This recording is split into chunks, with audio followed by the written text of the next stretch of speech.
Alrighty. 3, 2, 1. Well, welcome to the Space Turtle Show bonus episode for you guys this time. We're just sitting here with a couple brewskis, living it up. Yeah, I mean, it's a little early, so couldn't bring out the hard alcohol yet. But you know what? Beers are good too, It's a little chill video with the boys, Yeah. Sitting there with my beer. Yeah, so what movie did we do this time? We have a Succession video. This is going to be a Succession video to one of our previous picks, and that's going to be Columbus. And so I forgot his name, but it starts with a K, came out with another movie recently called After Yang. I'm sure you guys might have heard about it. It's kind of released in theaters at the same time as on Showtime. But I was really excited about it because it's like a sci-fi film done by a director that we really respected and really enjoyed his first film. So Yeah, and so how'd you like it?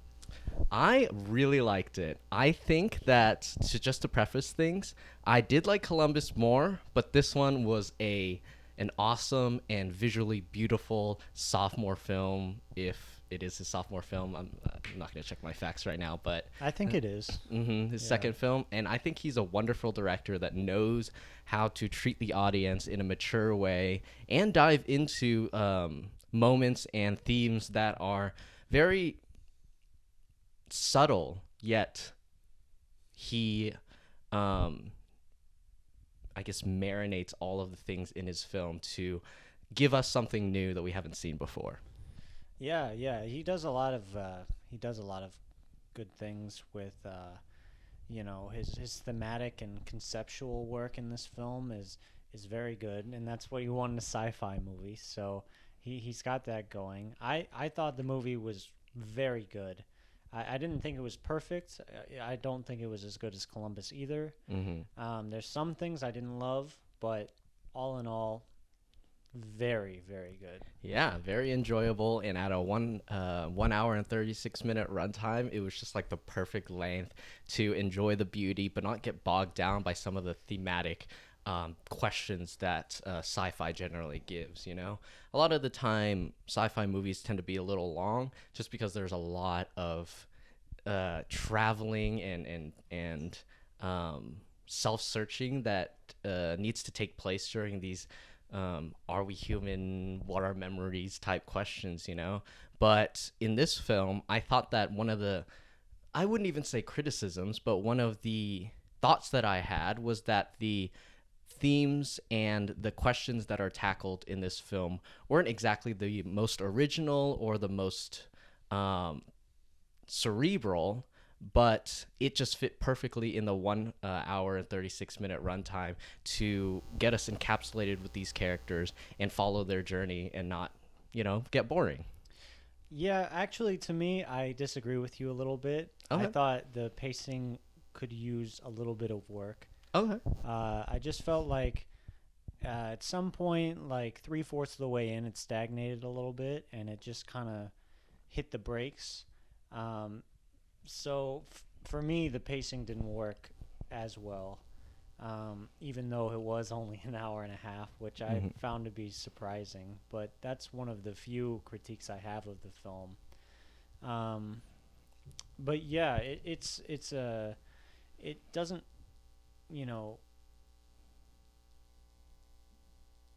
I mean, I could agree with your point there. I've stopped talking. That's it. I didn't know how to add to that. No, I agree with your point. I think that for me, it wasn't a negative. It wasn't bad enough to be a negative, but I did find myself feeling that there was some type of component missing, which is why I liked Columbus more. And to specify, it's a story about one person versus a story about two. And I think for me, that dialogue that happened in Columbus was a lot more engaging and easier to learn a little bit about each character at a time.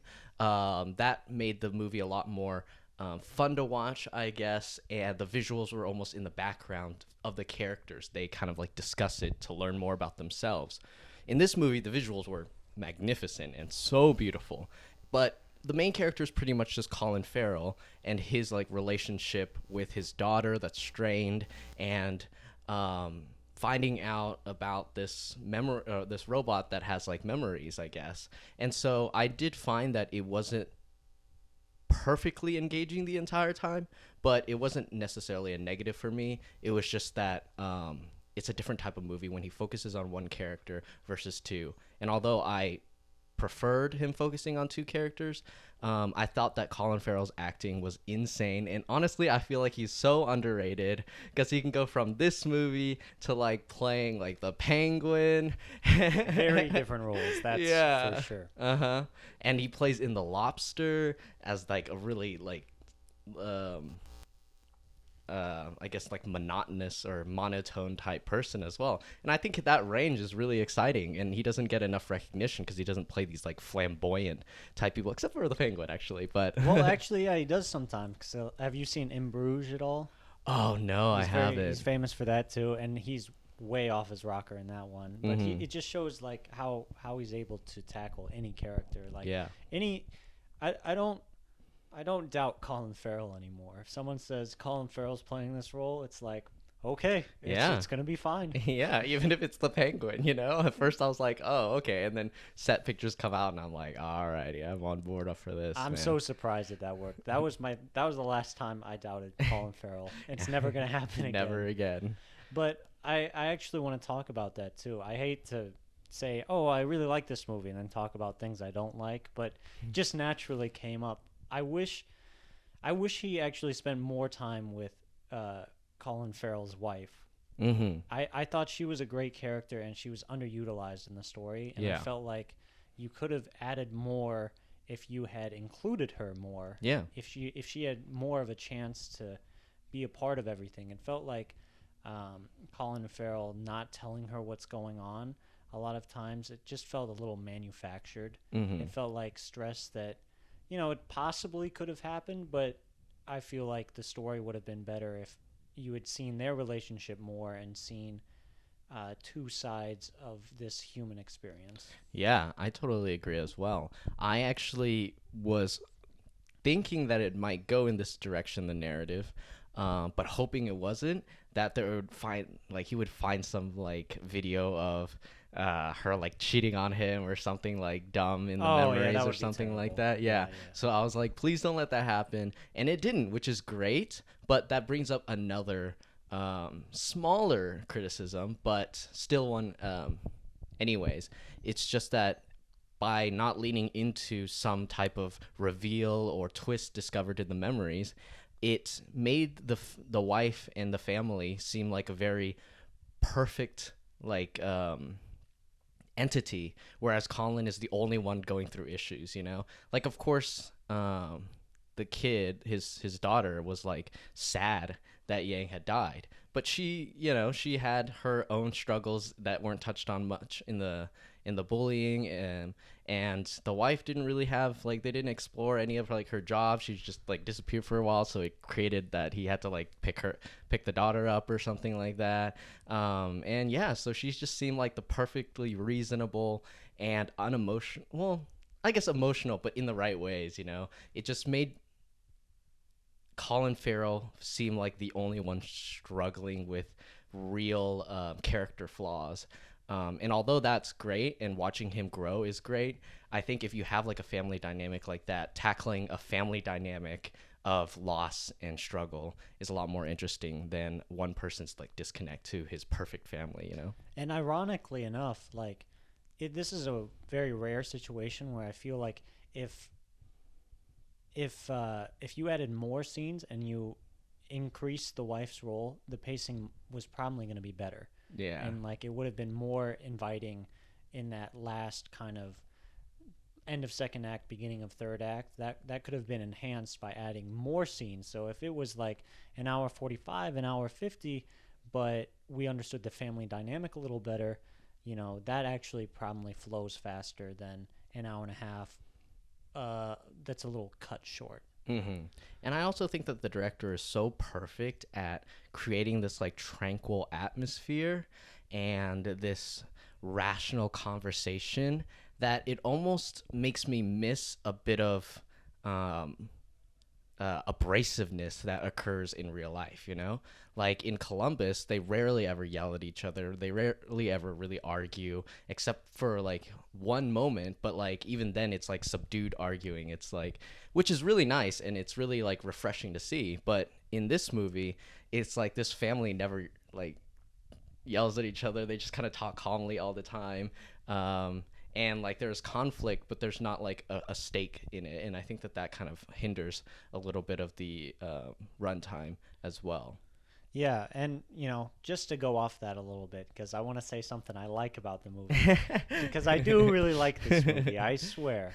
Um, there's a moment where Colin Farrell's talking about tea and his passion about tea, and the way that he explains it and the way that scene kind of mellows out, it's one of the best explanations of the humanity's interaction with passion that I've ever seen on screen.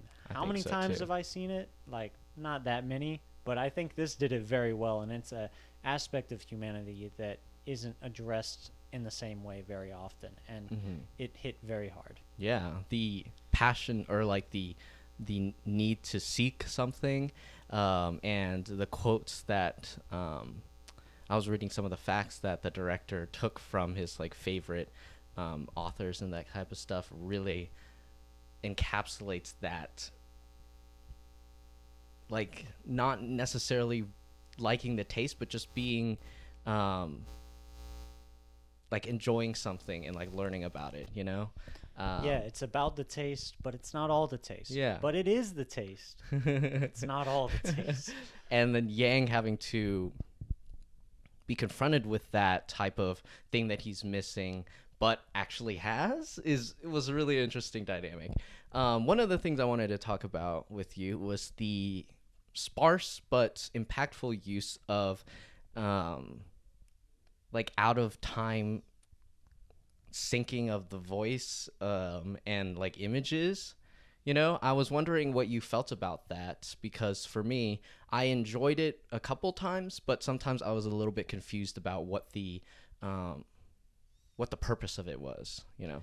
Yeah, I mean, I got a good idea of it, and I liked where they were going. It was just, well, I mean, to me, it was like obviously they are remembering it at the same time they're seeing his memories, so they're remembering how they said it, and then they would say it how it was in the memory. And that was a good kind of juxtaposition there, but you know, it got a little bit old. Not a lot old though. It was a writing technique that I was genuinely like I was apathetic about it by the third or fourth time. Yeah, my theory is just that it's the memory, and obviously there's the watching the memory and remembering it, but I also think that it's like whenever you remember things, you kind of it's kind of like out of like focus and that kind of stuff. And it's not the exact same as whenever you pull up the memories like he does with Yang. But I was wondering what your opinions on the whole answer to everything is, because I think that that's one of my favorite scenes, was with the wife talking to Yang about his like butterfly collection and about his like opinions on life and whether there is more after life. And although, you know, it's not the first time I've seen it, but I thought that it was done in a very poignant way with a very great acting when he says that he doesn't believe that there's anything after death, and that's the most like meaningful thing that can happen, because there can't be something without nothing, I guess is how he puts it.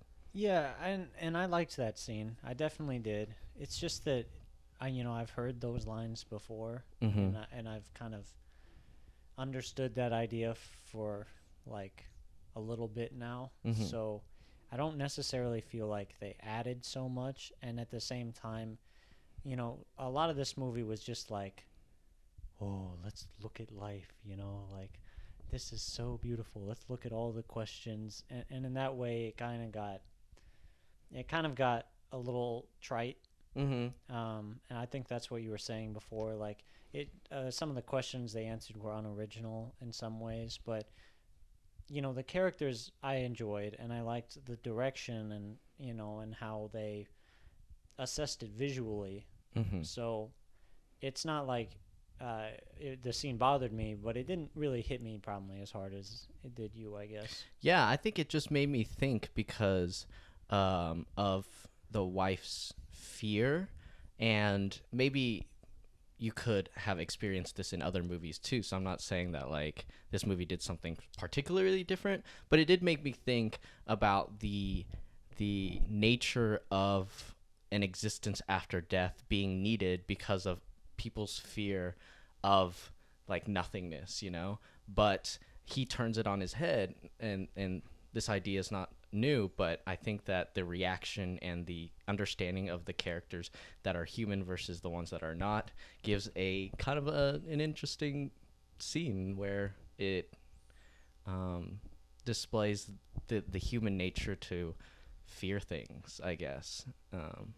Yeah, and that's like kind of the soul of this movie, right? Like it's assessing human nature, even in moments when it's addressing that like what is human nature? Like humans always expect these things to be human, but when someone that's not a human is having these kind of things, there's moments where it's like only a human would ask if he ever wished he were human. Yeah. Things like that. I liked lines like that and approaches like that because that's something I hadn't heard before. Uh-huh. Like the idea that humans are so self-centered, we think emotions and thinking about life after death are only ours. And at this point in time, Well. we are. We really are. But in the future, and the idea that when robots or technos, as they call it, start to gain emotions in life, they framed it really well in the sense that like humans would have some sort of subconscious superiority, and that kind of strikes through with Colin Farrell's character, and I think that's the most interesting part about him. Yeah. And I guess it wasn't really. I wish they had explored a little bit more about why he didn't like clones. I mean, I feel like it kind of hinges on the expectation that modern people right now are against clones because it's almost, I guess, sacrilegious in some type of way, But aside from taking the assumption that people feel that way now, because I guess like the zeitgeist of society feels that way currently, it doesn't really dive into very much about why he doesn't like clones. And then that reveal where Yang finding that girl who was in Columbus and her being a clone didn't actually hit me as hard, or maybe I expected it to, or I expected that part to be some type of revelation or moment that the director was trying to like push some type of idea. It didn't hit me as hard. And then, their whole relationship was a little meandering in that sense, Well, actually, that's kind of hilarious because, that's one of my favorite things that he did. And I think for me, it's because it takes an approach to prejudice that I don't often very much see, where he has this level of prejudice and like how he got it. I don't know if he got it from anywhere. He probably just, has it. Intrinsic, I guess. Yeah.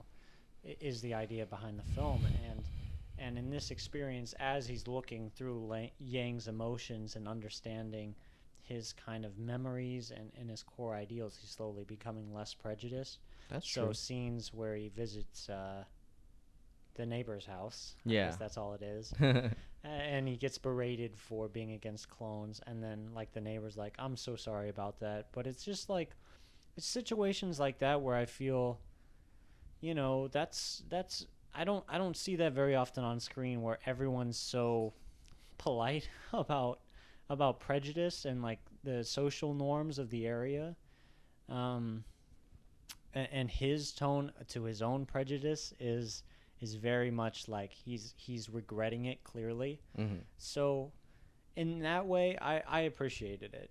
There's some certain things with the girl from Columbus that, Mm-hmm. I felt like strayed a little. Like, I guess her great aunt, that's a thing, that's cool. Yeah. Or he finds love, Mm-hmm. whatever. Like that's happened a million times. But Mm-hmm. his approach to prejudice, that I like that. Yeah. Yeah, I guess I can see it from that perspective as well. I think that regardless of my other thoughts, I feel like it still, like you said, makes the relationship between the clone and Colin Farrell a little bit, Sure. you know, It's a little boring. yeah. And I was actually going to ask you if you had any theories, if there are any deeper meanings or any feelings that you felt towards when they're walking in the woods and then they're talking, but then like she disappears after one of the trees passes by and he just like keeps walking and keeps talking or something like that. I mean, I haven't had enough time to like really think about it or anything like that because we watched it like yesterday, but I was like, that's got to mean something, right? I assume it means he just went there twice. And Oh, okay. I think that's just, to me, I only grabbed the most literal answer, but Well, I mean, that might I be feel it, like that's though. what he was trying to say is like he goes down with her and then he's like, I got to figure this out. I got to go again. And then he takes his conversation with her with him. Yeah. And, maybe it's, maybe the whole thing's just the second time he walks through the woods and he Like sees the remembers. conversation. Yeah, it's more of a memory at the beginning. Yeah, I could hop onto that idea. But I mean, other than those criticisms, I feel like the movie was very mellow and beautiful, and there's some stuff that is more realistic in Columbus that I tend to prefer. But it's interesting to see a movie kind of stray away from realism and just depict this like beautiful sunlit area where these people really have nothing else to do but ponder um, like the questions against humanity or that humanity Yeah. wrestles with. Well, and it's I like his version of the future. It's Very pretty. it's a nice version of the future, but it's a genuine like I can see that happening. Like Yeah. I can see clones happening. Yeah. We probably already have the technology if we really wanted to do Yeah, it, if we put more money into it. And robotic technology that's coming in the next 50 years. That kind of technology. And they do a good job of showing the beauty in it, and then also like the prejudice and how these human conditions we always like to find something to be prejudiced about. We like to cut lines somewhere, and so it's not a perfect society clearly, but it's a very beautiful one, and it's there's certain things where they take ideas that we have now and they basically execute them in this movie. Yeah, I mean, one of the facts that I read was that the design, the set design, obviously, like the architecture that he goes from the last movie is still as beautiful as this one. But the clothing that they all wear was designed not to have any plastic, so it's like, oh, what a nice like future if we like learned how to not pollute the world anymore or something like that. Sure, you know. yeah. So there's that. I love the acting. Directing was spot on. Like mostly I just had an issue with the scope of the narrative, but that's not really that big of a deal. And most of the review was just kind of comparing and contrasting with Columbus. But if this movie was like really that bad, we wouldn't even be able to compare with Columbus. So the fact that we're able to compare with Columbus is just like really telling of the level of quality of film that this director is putting out. And I'm really excited to see what he does next. Yeah. So one thing before we kind of wrap it up a little bit, I like the opening dance scene. Oh, that Just was gotta so mention good. that. Yes. Best scene in the movie for me. And it's like just the opener, just the family like dances. I was like, holy shit, this would be awesome. I wish we did that now, man. Yeah, I'm actually, now that you mention it, I'm sad that they didn't bring that back. Because that Yeah. was probably the most emotional, like, flamboyant scene. Where when I was talking earlier about how people don't, like, yell at each other or anything like that. Like, dance is something that takes a lot of energy and a lot of, like, power, I guess. And so that would almost replace that need for a confrontation or like a conflict of like bigger proportion if they just like danced. So, you know. Yeah, funny enough, I felt like I learned more from that scene than anything they ever said. Like, all their questions pondering human life. I felt like the dance scene said all of that. That was an better. awesome opening scene, yeah. And actually, the more I talk about this movie, I actually like it less the more I Oh, talk really? about it, which is unfortunate. But I still like it. It's just that there's a lot of things that didn't come together or felt manufactured or just not as good as Columbus. And, it's unfortunate that I'm comparing it to Columbus. Obviously, it's its own piece of art, but he did make Columbus, and Columbus is better. Just certain things with the writing, like I felt like I didn't get the same connections between the characters as he did before, or For sure, yeah. the music I didn't love. I felt like it was a very unoriginal music score. I actually like the music. I did feel like it was overused a little bit. But I mean, I'm just a sucker for just like tranquil music. Yeah. And yeah. like organic like strings and stuff like that. So, like I said, I agree that it could be overused and manipulative a little bit, but overall I enjoyed it. Yeah. I mean, I guess we just have a little bit of a different issue with the scope of the film. Like, one is like, I guess with sci-fi, that like leaves a little bit of lacking for you, but for me, I like the realism sometimes, but there's a lot of things that is repetitive in like realistic dialogue films as well. And so I think I'm a little bit less harsh on that, and I really enjoyed it. But I do agree that Columbus is better. But this movie's great, and it's very beautiful, so you guys should watch it, even though, we're a little harsh on it, but it's very beautiful. Yes. And I think that's, I think the best part of this director is his set design. yeah, framing Really, as well. framing, set design, the way he shoots inanimate objects, Yes. peak. Yes.